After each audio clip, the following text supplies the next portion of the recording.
கரூர் துயர சம்பவம் 41 பேர் மரணத்திற்கு பிறகு ஒட்டுமொத்த தமிழக வெற்றிக் கழகமும் தற்போது எங்கே இருக்கிறார்கள் என்று தெரியாத அளவுக்கு மிக அமைதியான ஒரு நிலை ஏற்பட்டிருக்கிறது.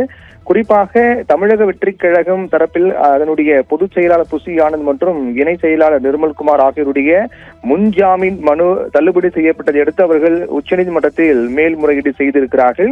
இதில் இந்த வழக்கு விசாரணைக்கு வர இருக்கக்கூடிய சூழ்நிலையில் கட்சி தொடர்பாக அடுத்த கட்டமாக என்ன நடவடிக்கை எடுக்கப்பட போகிறது என்ற ஒரு கேள்வி எழுந்திருக்கிறது. ஏனென்றால் இந்த நிகழ்வு நடைபெற்ற 27ஆம் தேதி அந்த சம்பவத்தை அடுத்து யாருமே தமிழக வெற்றிக் கழகம் தரப்பில் ஒருவர் கூட சம்பவ இடத்திற்கு வரவில்லை.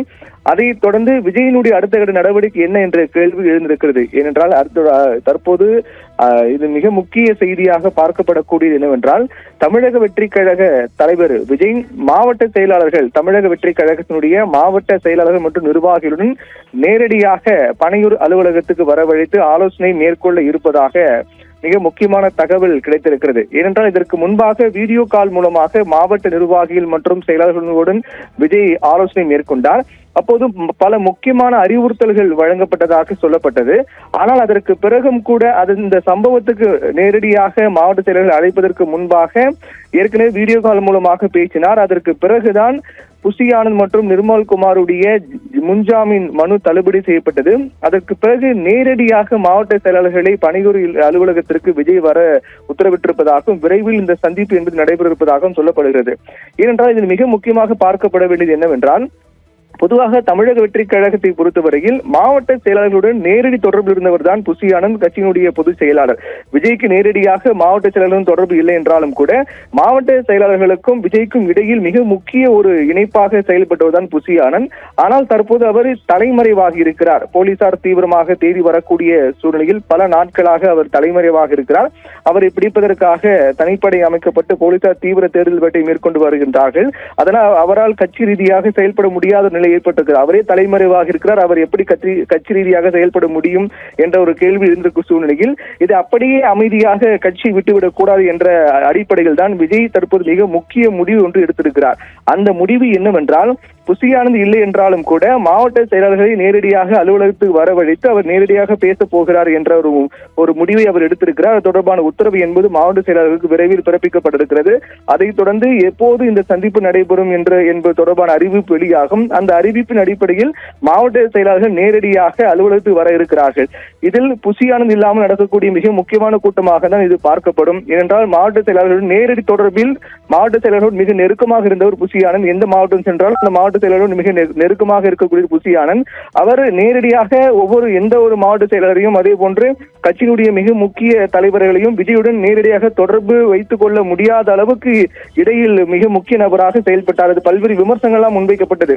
யாரையும் விஜயுடன் நெருங்க விட மாட்டுகிறார், விஜயோடு எளிதாக பழகவும் விஜயோடு அணுக விட மாட்டுகிறார் என்றால் அதற்கு தடுப்பு பாலமாக புசி ஆனந்த் செயல்படுகிறார் என்றெல்லாம் சொல்லப்பட்டது.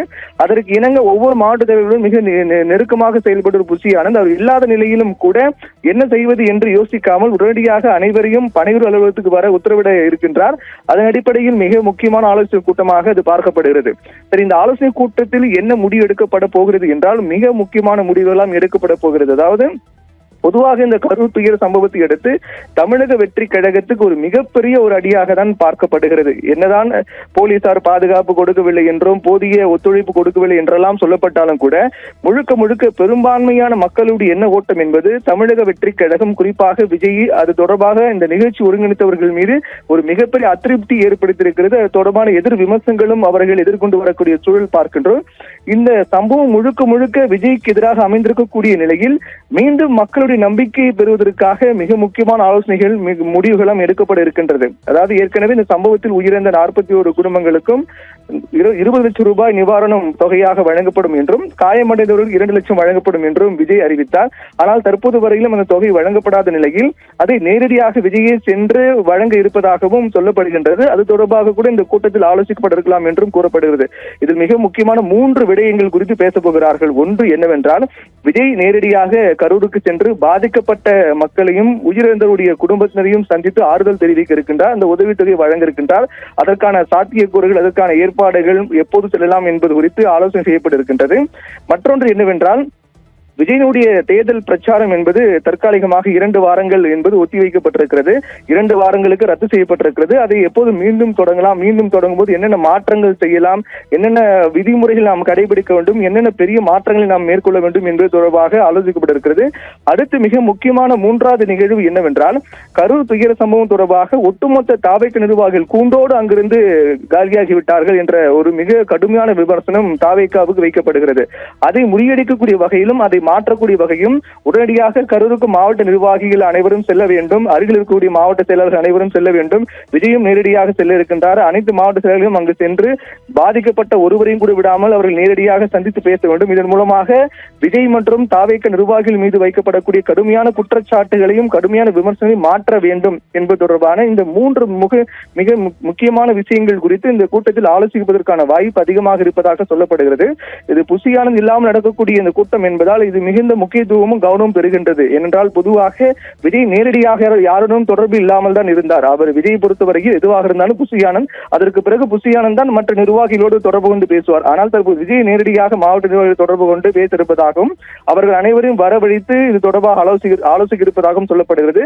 மறுபக்கம் இந்த கூட்டத்தில் ஆலோசிக்கப்பட இருக்கின்ற மிக முக்கியமான விஷயம் என்னவென்றால், தற்போது பொறுத்தவரையில் மக்களுடைய மன ஓட்டங்கள் என்பது விஜய்க்கு எதிராகவும் தாவேக நிர்வாகிகளுக்கு எதிராகவும் இருக்கக்கூடிய சூழ்நிலையில் எந்த விதமான சமூக வலைதளங்களில் விஜய்க்கு எதிராக வைக்கப்படக்கூடிய விமர்சனங்கள் குற்றச்சாட்டுகளுக்கு எதுவும் நேரடியாக பதிலளிக்க வேண்டாம், தற்போது அமைதியாக இதை விடுங்கள் என்றும் அதோடு தொலைக்காட்சி நிகழ்ச்சிகளில் கூட விவாத நிகழ்ச்சிகளில் கூட தமிழக வெற்றி கழகத்துக்கு எதிராக வைக்கப்படக்கூடிய விமர்சனங்களுக்கும் தமிழக வெற்றி கழகம் சார்பில் யாரும் கலந்து கொண்டு தற்போது இது தொடர்பாக பேச வேண்டாம் என்றும் சற்று அமைதியாக இதை கடந்து செல்லலாம் என்றும் அறிவுறுத்தல்கள் வழங்கப்பட இருப்பதாகவும் சொல்லப்படுகிறது. ஒட்டுமொத்தமாக 27ஆம் தேதி நடைபெற்ற மிகப்பெரிய பெரும் துயரத்தை விஜய்க்கு எதிராகவும் தமிழக வெற்றி கழகத்துக்கு எதிராகவும் இருக்கக்கூடிய சூழ்நிலையில் அதை மாற்றுவதற்கான மிக முக்கியமான ஆலோசனைகள் எல்லாம் இதில் இந்த கூட்டத்தில் ஆலோசிக்கப்பட இருப்பதாக சொல்லப்படுகிறது. இந்த கூட்டம் மிகுந்த முக்கியத்துவம் பெறும். அதற்கு அடுத்த கட்டமாக விஜய் என்ன செய்ய போகிறார் என்பது தொடர்பான ஒரு மிகப்பெரிய எதிர்பார்ப்பை ஏற்படுத்தியிருக்கின்றது.